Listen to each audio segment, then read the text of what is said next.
Lecturer के most important क्वेश्चनों को हमने लिया है और इसलिए वीडियो को बिना स्किप किए हुए अंत तक ज़रूर देखें और हो सके तो एक लाइक कर दीजिएगा ताकि हमको भी मोटिवेशन मिलता रहे और मैं आपके लिए अच्छे से अच्छे क्वेश्चन, सिलेक्टेड क्वेश्चन ला सकूं। तो आइए देखते हैं पहला क्वेश्चन दिए गए सूचियों का है, जो क्रोनोलॉजी सही करनी है। तो सूची ए को सूची 2 से सम्मिलित कीजिए तथा नीचे दिए गए कोड से सही उत्तर चुनिए। सूची फर्स्ट है, सूची सेकंड है। तो आइए क्रोनोलॉजी सेट करते हैं। तो इसमें जो आपका क्या है, पहला क्या हो जाए, बीटी कल्चर। बीटी कल्चर किससे संबंधित है? अंगूर से। ए का 4। तो आइए इसमें देख लेते हैं ए का 4 किस में है। तो ए का 4 ए बी में है और डी में है। बाकी ए का 4 ना तो ए में है और ना ही सी में। तो इन आप दोनों ऑप्शन को काट दीजिएगा। तो और बी का क्या है, बीजी कल्चर। बीजी से वृक्ष याद कर लेंगे तो बी का 3 हो जाएगा। पीसी कल्चर की बात की जाए तो 2 बनेगा, मछली उत्पादन से। तो 2 देखो किस में है, तो 2 इसमें भी है और 3 की बात की जाए 3 इसमें है। तो आपका ये ऑप्शन कट जाता है। तो आपका यही आंसर सही हो जाएगा। तो अगर 2 आपके मैच करते हैं तो लगभग में यही आंसर बनेगा। और ओलेरिकल्चर की बात की जाए तो सब्जी से हो जाएगा। तो इस तरह से आपका क्रोनोलॉजी सही हो जाता है। नेक्स्ट क्वेश्चन आइए देखते हैं। अगला क्वेश्चन दिया गया है,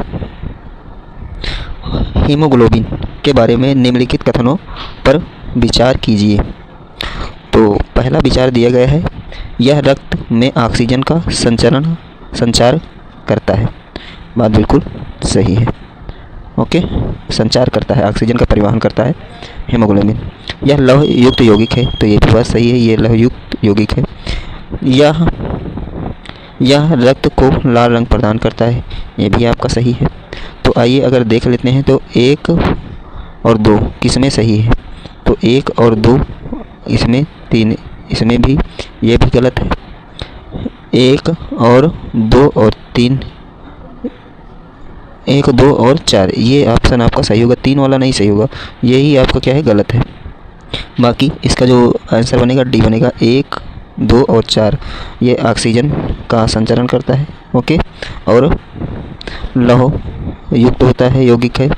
और बात की जाए लाल रंग प्रदान करता है, ये भी बात सही है। बाकी यह कुछ रोगों के प्रति प्रतिरक्षा प्रदान करता है, ये बात गलत है। क्योंकि प्रतिरक्षा कौन प्रदान करता है, तो WBC करता है। ओके, WBC करता है, ठीक, वाइट ब्लड सेल्स। ओके, ये प्रतिरक्षा तंत्र प्रदान करता है शरीर के अंदर रोगों के लिए, ठीक, या इसको वाइट ब्लड सेल भी कहते हैं। और ये इसमें क्या होता है, केंद्रक पाया जाता है। ओके, बाकी RBC में केंद्रक नहीं पाया जाता है।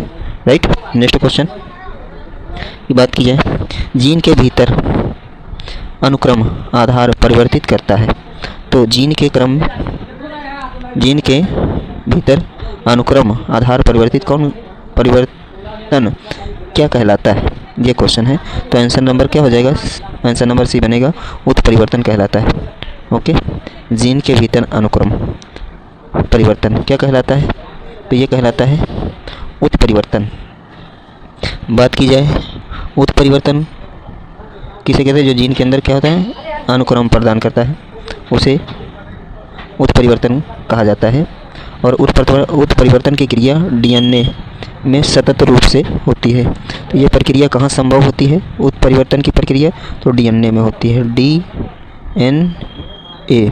इसका जो पूरा नाम होता है डीऑक्सी न्यूक्लिक अम्ल होता है। ओके, डीऑक्सी न्यूक्लिक अम्ल।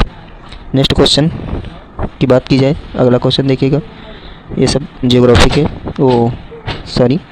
बायो के मोस्ट इम्पॉर्टेंट क्वेश्चन है। विटामिन E का महत्वपूर्ण स्रोत निम्नलिखित में से कौन है। तो विटामिन C की बात की जा रही है। किसकी बात की जा रही है, विटामिन C की, विटामिन E की बात की जा रही है। ध्यान रखेंगे, विटामिन E की बात का मुख्य सोर्स क्या है, किसमें विटामिन E सबसे ज़्यादा पाया जाता है। तो इसका आंसर बन जाएगा C। तो जो भी अंकुरित पदार्थ होते हैं, ठीक, गेहूँ, अंकुर का तेल, ओके, जैसे गेहूँ हो गया, चना हो गया, जो अंकुरित होते हैं बीज, उनमें विटामिन E का महत्वपूर्ण स्रोत माना जाता है। इसका वैज्ञानिक जो नाम होता है टोकोफेरॉल होता है। ठीक, याद रखेंगे क्या नाम होता है, कभी कभी ये भी पूछ लेता है वैज्ञानिक नाम। तो इसका फेराल होता है, ठीक, फेराल होता है। ओके, तो इसका विटामिन ई का जो वैज्ञानिक नाम है क्या है, टोकोफेराल है। Okay, vitamin A. आगे बढ़ते हैं, नेक्स्ट क्वेश्चन देखिएगा। अगर वीडियो अच्छी लगती है तो एक लाइक ज़रूर कर दीजिएगा दें। कैफीन क्षारक उपस्थित रहता है, तो कैफीन क्षारक किसमें उपस्थित रहता है, केवल चाय में, केवल कॉफ़ी में, चाय और कॉफ़ी दोनों में, नींबू पानी में। इसका आंसर कौन हो जाएगा, सी। ओके, सी अर्थात कॉफ़ी और चाय दोनों में पाया जाता है। ठीक, कैफीन जो होता है कॉफ़ी और चाय में होता है, और ये एक उत्तेजक पदार्थ होता है जो चाय और कॉफ़ी दोनों में पाया जाता है। ओके, आगे बात की जाए,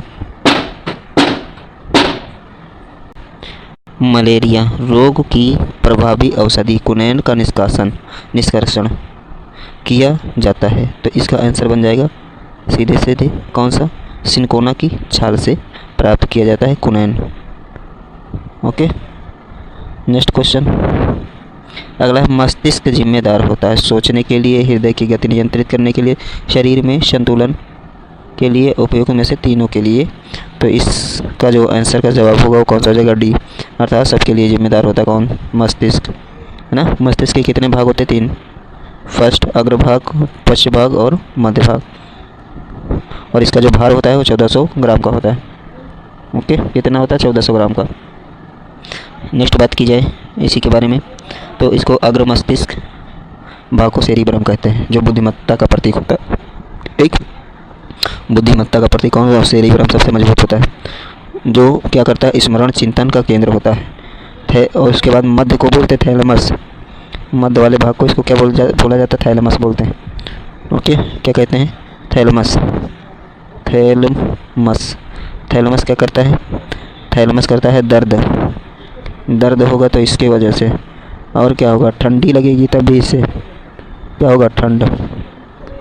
ओके, दर्द, ठंड और गर्म,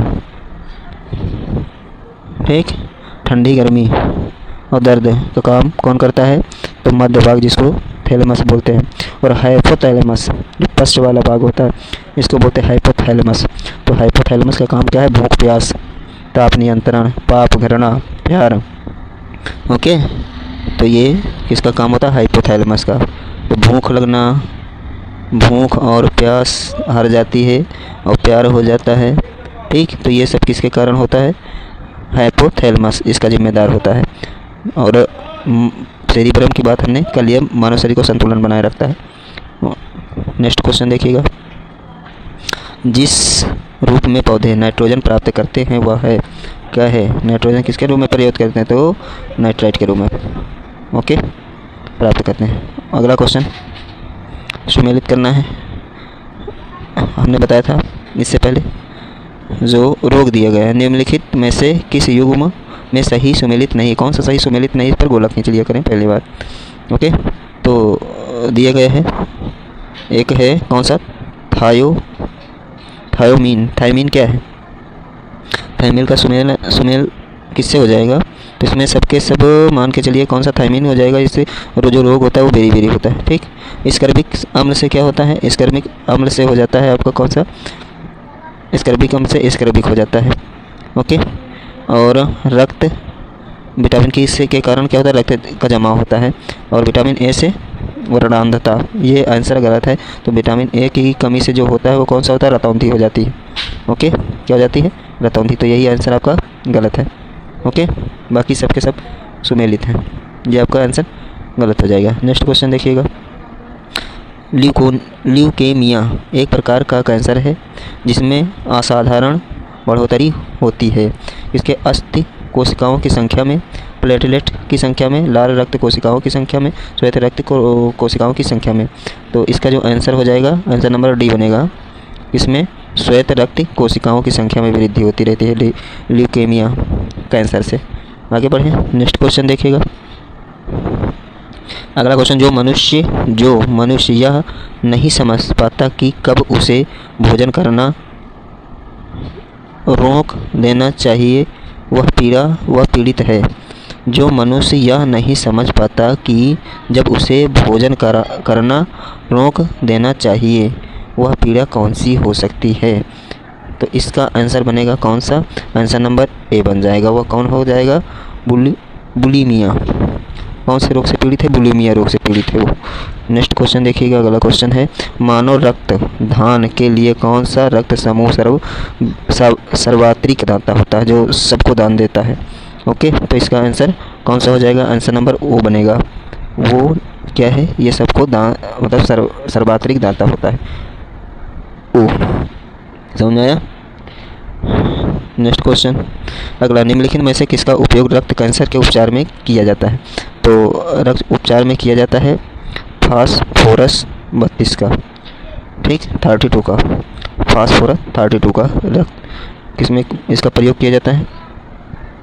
तो रक्त कैंसर में किया जाता है।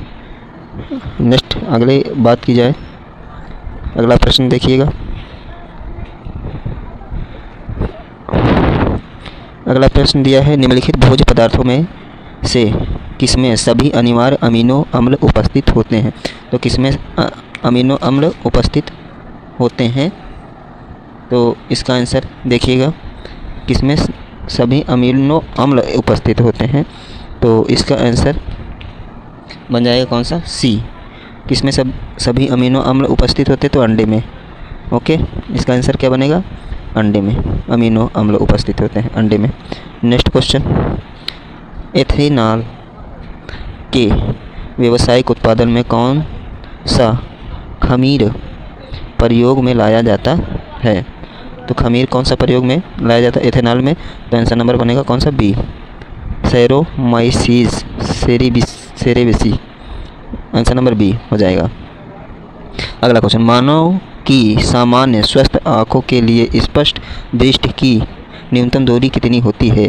तो इसका हो जाएगा, जब स्पष्ट न्यूनतम दूरी हो जाएगा आपका कौन सा सही? तो आंसर नंबर डी, 25 सेमी होती है स्पष्ट दूरी। अगर इससे कम हो जाएगी 25 से, तब भी आपको स्पष्ट दिखाई नहीं पड़ेगा।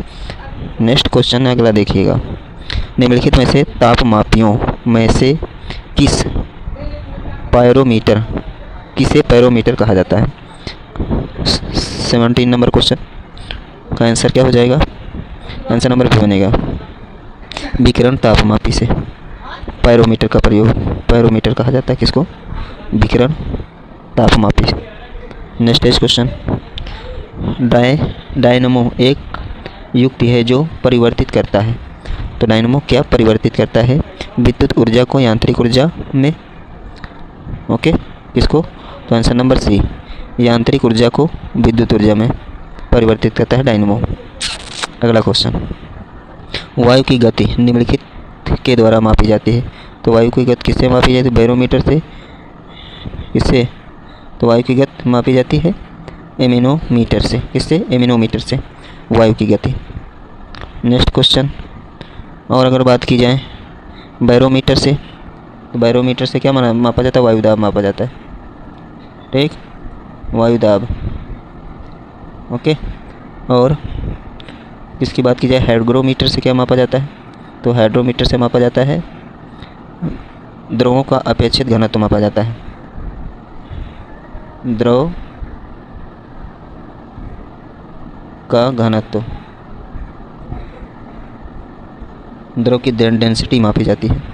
ओके, और पिंड वेग से क्या मापा जाता है? इसको मापा जाता है दिग्दर्शक हवा की गति, मतलब वायु कितनी तेज चलती है, वायु की गति मापी जाती है। ओके, नेक्स्ट क्वेश्चन देखिएगा, वायु की शक्ति में वायु शक्ति विंड पावर में ऊर्जा का कौन सा रूप विद्युत ऊर्जा में परिवर्तित होता है? ओके, विद्युत ऊर्जा में कौन परिवर्तित होता है? तो इसका आंसर हो जाएगा कौन सा? सी, सॉरी, इसका आंसर हो जाएगा ए, गतिज ऊर्जा। ठीक, नेक्स्ट क्वेश्चन, न्यूक्लियर रिएक्टरों में बिंदक और प्रतितक दोनों की तरह प्रयुक्त होने वाला पदार्थ होता है। तो इसका आंसर बनेगा बी, आंसर नंबर बी, भारी पानी। नेक्स्ट क्वेश्चन, निम्नलिखित में से कौन सा वायु प्रदूषक ऑक्सीजन की अपेक्षा अति शीघ्र से रक्त के होमोग्लोबिन में घुल जाता है? तो इसका आंसर हो जाएगा कार्बन मोनोऑक्साइड। ठीक, कौन सा हो जाएगा? कार्बन मोनोऑक्साइड हो जाएगा। आंसर नंबर सी बनेगा। ठीक, answer number C carbon monoxide. Next is question, प्रकाश वोल्टीय सेल होता है। प्रकाश वोल्टीय सेल क्या होता है? तो प्रकाश वोल्टीय सेल होता है सौर ऊर्जा। ठीक, क्या हो जाएगा? सौर ऊर्जा हो जाएगा इसका आंसर। आंसर नंबर अगला देखिएगा। आंसर नंबर अगला है, आइंस्टीन को नोबेल पुरस्कार से सम्मानित किया गया था। तो आइंस्टीन को जो नोबेल पुरस्कार दिया गया था उसके किस क्षेत्र में दिया गया था? प्रकाश विद्युत प्रभाव के लिए। प्रकाश विद्युत प्रभाव के लिए आइंस्टीन को नोबेल पुरस्कार दिया गया था। आइए केमिस्ट्री के क्वेश्चन देखते हैं। केमिस्ट्री का पहला क्वेश्चन देखिएगा, निम्नलिखित में से कौन जल को विषाणु मुक्त करने हेतु प्रयुक्त होता है या होते हैं?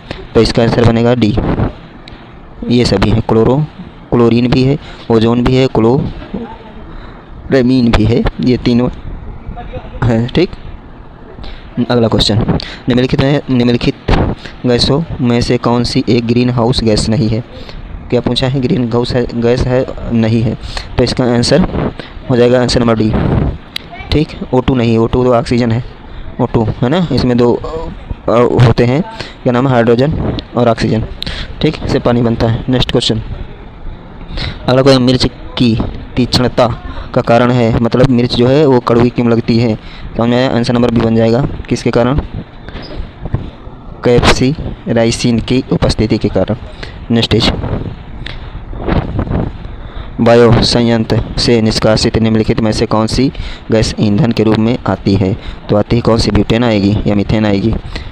इसका आंसर हो जाएगा कौन सा? Answer number C, methane. Next, thank you for watching, धन्यवाद।